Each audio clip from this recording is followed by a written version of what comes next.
Buong detalye sa hindi invited sa kasal ng best friend ni Angelica Panganiban na si Glyza De Castro. Sa wakas ikinasal na ang kapamilya actress na si Angelica Panganiban sa boyfriend nito na si Greg Homan. Naganap ang wedding ni Angelica sa Amerika kung saan dinaluhan ng kanyang mga common friends. Pumunta sa naturang wedding ang kapwa niya kapamilya actress na si Kim Chiu at Bella Padilla. Kung saan ang tawag sa kanilang friendship ay ang Becky.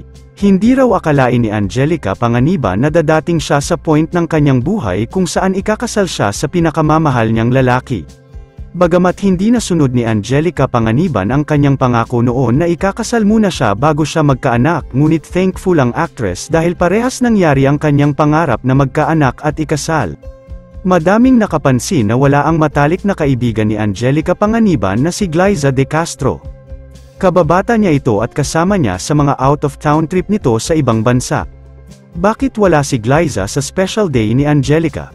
Madaming nagsasabi na sumabay kasi ang New Year kasama ang pamilya nito at tumugma naman sa kasal ni Angelica ngayong January 1, 2024. May mga nagsasabi din na possible may malalim na hindi pagkakaunawaan si Angelica at Glyza De Castro.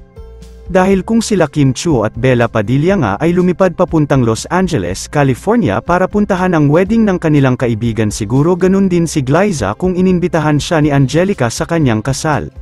Ang unfair raw kasi ininbitahan ni Glyza De Castro si Angelica Panganiban noong ginanap ang kasal nito. Wala na daw issue patungkol dito dahil for sure masaya sila sa kani-kanilang love life at parehas na rin silang kasal, kaya't sana raw ay walang bahid na magkagalit silang dalawa upang sa dahilan na hindi pagpunta ni Glyza De Castro sa kanyang kasal. Narito naman ang mga pictures wedding highlights sa kasal ni Angelica Panganiban.